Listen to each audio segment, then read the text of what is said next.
On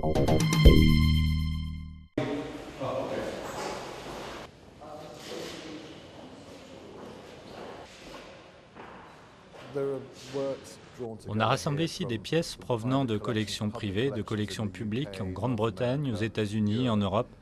Ainsi, nous avons de nombreux objets individuels, ce qui est très excitant car ils sont tellement beaux. Certains d'entre eux sont minuscules mais ont pourtant une force.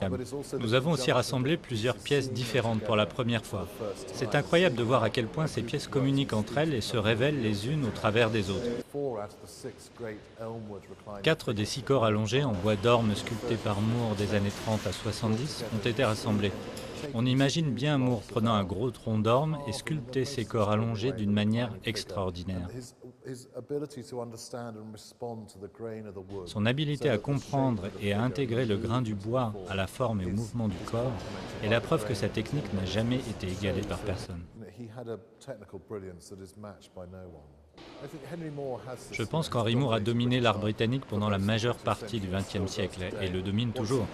Mais ce qui est important, je pense, dans cette exposition, en revisitant son travail de l'entre-deux-guerres, c'est de se rappeler qu'il appartient à un modernisme international et qu'il est reconnu comme étant, sur mes Picasso de côté, le plus grand artiste moderne au monde.